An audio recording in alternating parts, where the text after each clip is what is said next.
Hello student, आज हम Hindi grammar के अंतर्गत शब्द भंडार का अध्ययन करेंगे। शब्द भंडार पर्यायवाची शब्द, समान अर्थ प्रकट करने वाले शब्दों को समानार्थी या पर्यायवाची शब्द कहते हैं। स्टूडेंट, समान अर्थ प्रकट करने वाले शब्दों को समानार्थी या पर्यायवाची शब्द कहते हैं।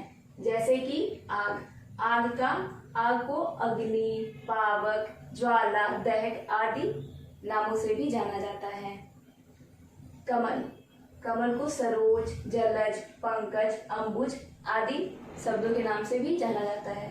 तो आग का समानार्थी या पर्यायवाची शब्द अग्नि, पावक, ज्वाला, दहक आदि है और कमल का समानार्थी या पर्यायवाची शब्द सरोज, जलज, पंकज, अंबुज आदि है।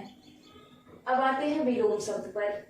विलोम शब्द किसी शब्द का विपरीत अर्थात उल्टा अर्थ बताने वाले शब्द विपरीतार्थक या विलोम शब्द कहलाते हैं। स्टूडेंट, जिस शब्द का उल्टा अर्थ बताने वाले शब्द अगर हम लिखते हैं तो उसे हम विपरीतार्थक या विलोम शब्द कहते हैं। जैसे कि प्रेम का उल्टा शब्द होगा घृणा, उदार का अनुदार, स्वाधीन का पराधीन, आकाश का पाताल इत्यादि।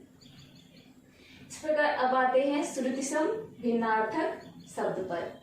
ऐसे शब्द जिनके उच्चारण में तो समानता होती है किंतु अर्थ व वर्तनी में विभिन्नता होती है।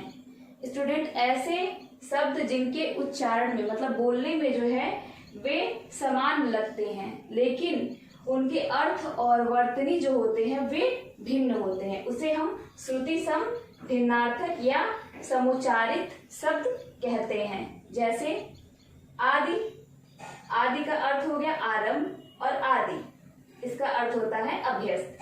आदि और आदि बोलने में तो समान है लेकिन यहाँ पे देखिए इसका डिफरेंट क्या है कि आदि इसमें जो है छोटी ई की मात्रा है और इसका अर्थ भी भिन्न है आरंभ, और ये आदि में जो द पर मात्रा है ई की वो बड़ी ई की मात्रा है और इसका अर्थ होता है अभ्यस्त। इसी प्रकार कपाट, इसका अर्थ होता है दरवाजा, और कपट मीन्स होता है धोखा इत्यादि।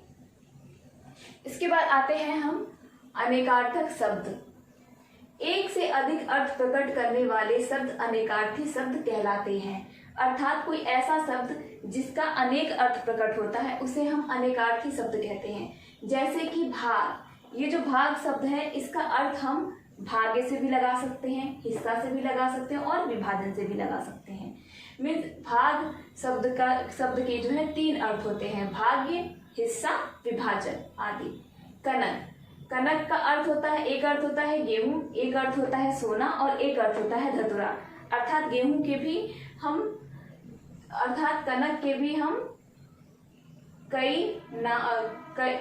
के भी कई अर्थ यहाँ पे सामने निकल के आते हैं, जैसे कि गेहूं, सोना, धतुरा आदि। इसके बाद है अनेक शब्दों के लिए एक शब्द। अनेक शब्दों के स्थान पर प्रयोग किए जाने वाले शब्द अनेक शब्दों के लिए एक शब्द कहलाते हैं। जब किसी स्थान पर जब हम कोई अनेक शब्दों की जगह उस अनेक शब्द ना लिखकर किसी एक छोटे से शब्द को लिख दिया जाता है तो उसे हम अनेक शब्दों के लिए एक शब्द कहते हैं। जैसे कि कड़वा बोलने वाला, कटुभाषी। अगर हम कहीं पर ये बोल रहे हैं कि कड़वा बोलने वाला, इसकी जगह हम सिर्फ कटुभाषी बोल दें तो ये क्या होगा, इसमें जो है ये अर्थ आ जाएगा कि हाँ कड़वा बोलने वाला। तो कड़वा बोलने वाले को क्या बोलते हैं, कटुभाषी। इसको क्या कहते हैं, अनेक शब्दों के लिए एक शब्द। इस प्रकार देखिए आगे चिकित्सा करने वाला, ये ना बोल के अगर हम चिकित्सक बोल दें तो भी हमें समझ में आ जाएगा कि हाँ चिकित्सा करने वाला अर्थात चिकित्सक। इसी प्रकार जल में रहने वाला, जलचर। अगर हम जल में रहने वाला ना बोलकर सिर्फ इतना बोल दें कि जलचर तो हम समझ जाएंगे हाँ ये जल में रहने वाला जलचर इत्यादि।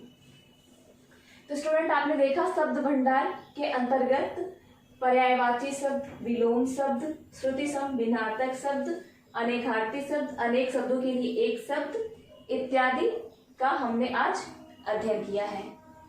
धन्यवाद।